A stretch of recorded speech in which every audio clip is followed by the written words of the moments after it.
সাত শ্রেণীর মানুষ বিশেষ ছায়াতলে থাকবে। রাসূল সাল্লাল্লাহু আলাইহি ওয়াসাল্লাম বলেন, সাত শ্রেণীর মানুষ বিশেষ ছায়াতলে থাকবে। এক, ইমামুন আদেল, ন্যায়পরায়ণ নেতা, যে সে বিচারের মাঠে বিশেষ ছায়াতলে থাকবে। বিচারের মাঠে সূর্য মানুষের মাথার উপরে 1 মাইল উপরে থাকবে। অর্ধ হাত কথাটা মিথ্যে, 1 মাইল উপরে থাকবে। তখন মানুষের শরীরে ঘাম বের হবে।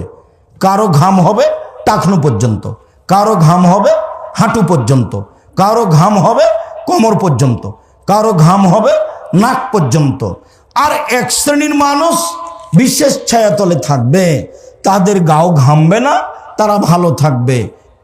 এক, ন্যায়পরায়ণ নেতা।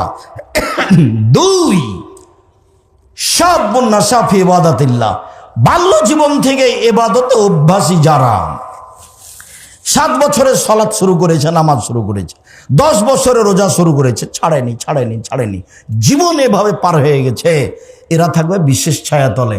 3, রাজুলুন কলবুহু বিল মসজিদ ইজা খারাজা মিন হাত্তা ইয়াউদা ইলাইহি, ওই লোক বিশেষ ছায়াতলে থাকবে যে লোক মসজিদে সালাত আদায় করে, মসজিদ থেকে বের হয়ে বাড়ি যায়, আবার ব্যস্ত থাকে কখন মসজিদে যাবে, আবার ব্যস্ত থাকে কখন মসজিদে যাবে, এই থাকবে বিশেষ ছায়াতলে। তারপরে বললেন, রাজুলুন ইজতামা লিল্লাহি ওয়া তাফাররাকা আলাইহি, দুইজন মানুষ আল্লাহর জন্য ভালোবাসা রেখেছে, আল্লাহর জন্য বন্ধুত্ব কেটে দিয়েছে, যখন দেখেছে ওর ভিতরে পাপ আছে তখন বন্ধুত্ব কেটে দিয়েছে, এই থাকবে জান্নাতে বিশেষ ছায়াতলে।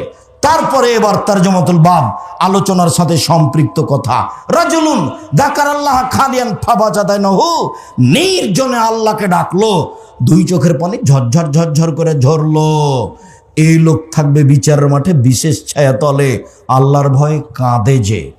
এই ছেলে, অল্প সময় 7 শ্রেণীর মানুষ বিশেষ ছায়াতলে থাকবে। তার 1 শ্রেণীর মানুষ নির্জনে রাতে উঠে 2 রাকাত সালাত আদায় করে কান্নাকাটি করে আল্লাহকে বলে, আমি বড় অপরাধী, আমি বড় গুনাহগার, তুমি বড় দয়াবান, তুমি বড় ক্ষমাবান, তুমি আমার প্রতি একটু দয়া করো, আমাকে ক্ষমা করো। এভাবে বলতে বলতে বলতে বলতে ঝরঝর করে চোখের পানি আসে, এমন ব্যক্তি থাকবে বিশেষ ছায়াতলে। তারপর আল্লাহ রাসূল বললেন, রাজুলুন দাত হেমারাতুন জাত হাসাবিন জামালিন, কোন সুন্দরী মহিলা ভালো বংশের জেনার প্রস্তাব দিল, তখন আপনি বললেন, ইন্নী আখাফুল্লাহ, আমি আল্লাহকে ভয় করি, আমি তোমার সাথে জেনায় লিপ্ত হতে রাজি নই, এই থাকবে বিশেষ ছায়াতলে। আপনি যদি জেনা বন্ধ করতে পারেন আজ থেকে, তাহলে পৃথিবীর যে কোনো বিপদ থেকে বেঁচে যাবেন, যে কোনো বিপদ, যে জেনা চলমান আছে।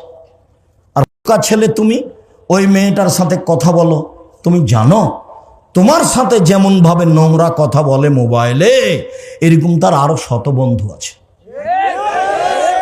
আর ওই বোকা মহিলাটার জানা দরকার যে তুমি যে একজনের সাথে এইভাবে কথা বলো, তোমার মনে রাখা দরকার যে ওই ছেলের আরো মহিলা আছে, যার একবার স্বভাব খারাপ হয়ে গেছে, সে আর স্বভাব ধরে রাখতে পারবে না, কঠিন।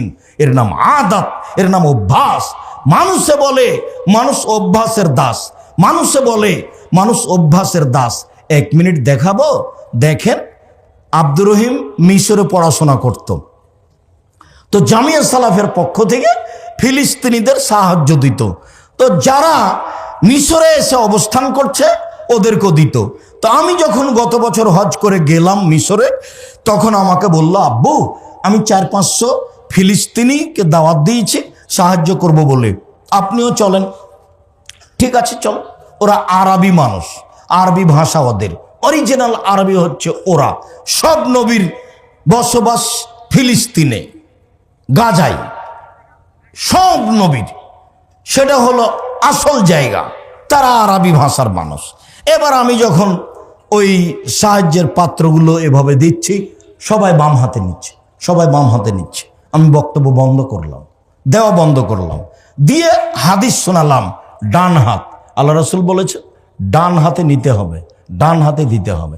ডান হাত ভালো কাজের জন্য আর বাম হাত পেশাব পায়খানার জন্য, খারাপের জন্য। আমি যখন আরবিগুলো বললাম তখন আমার মনে হলো যে আমার চেয়ে তারা বেশি বুঝলো, ভালো বুঝেছে।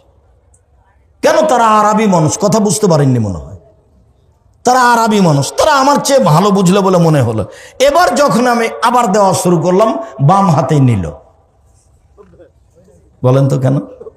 অভ্যাসের দাস, মানে চলমান। সে আসলে আরবি। তারা সব অন্যায় আরব দেশে প্রকাশ পাবে, সৌদি আরব, কুয়েত, কাতার, বাহরাইন, একবারে খোলা মাঠে জেনা হবে। এটা ফাসাদুন তাফাসাল হেমারে। গাধা যেমন গাধীর সাথে মিলে লজ্জা বুঝে না, ষাঁড় যেমন গাভীর সাথে মিলে লজ্জা জানে না, মানুষ তেমন খোলা মাঠে জেনা করবে, লজ্জা বুঝবে না। এগুলো সব দেশে তো হবেই, আরব ভূখণ্ডে বেশি হবে, যেগুলো আরব আমিরাত, যাদের ভাষা আরবি। মানুষ অভ্যাসের দাস। আপনি ভুলেও তার নাম নিবেন না, তার নামটা এমনভাবে ভুলে যাবেন।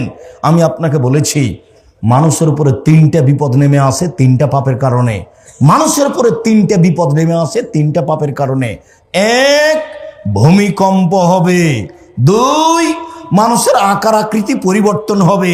সন্ধ্যায় থাকবে মানুষ, সকালে হবে শোর বানর। সন্ধ্যায় থাকবে মানুষ, সকালে হবে শোর বানর। আরেকটা হলো সমস্যা নেমে আসবে, মসজিদে মারামারি, মাদ্রাসাতে মারামারি, রাস্তাঘাটে মারামারি। কে কাকে বলছে, আলোমা কেউ কাকে মানে না, একজন আর একজনের কথা মানে না, নির্দ্বিধায় বিরোধিতা করছে, মারামারি লাগিয়ে দিচ্ছে। সমস্যা নেমে আসবে। জমির দাম যা, রেস্টি খরচ তা, সব দিক থেকে সমস্যা নেমে আসবে। 1, ভূমিকম্প হবে। 2, আকার আকৃতি পরিবর্তন হবে। কি পরিবর্তন হবে বলেন তো? কি হবে?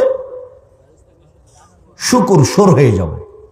সন্ধ্যায় থাকবে মানুষ, আর সকালে কি হবে? শুকুর, সোর, বানর হয়ে যাবে। 3, সমস্যা নেমে আসবে। মনে থাকবে না মনে হয়? 3টে সমস্যা। এবার পাপ 3টে। 1, এটা সারেবুল খমরা। মানুষ যখন বিড়ি, তামাক, জর্দা, সিগারেট, গুল, নেশাদার দ্রব্য খাবে, তখন এই 3টে বিপদ নেমে আসবে। 2, জাহারাতিল কায়নাত। মেয়েরা যখন নাচবে, সব মোবাইলে মেয়ে নাচে, সব দোকানে মেয়ে নাচে, প্রায় সব বাড়িতে মেয়ে নাচে।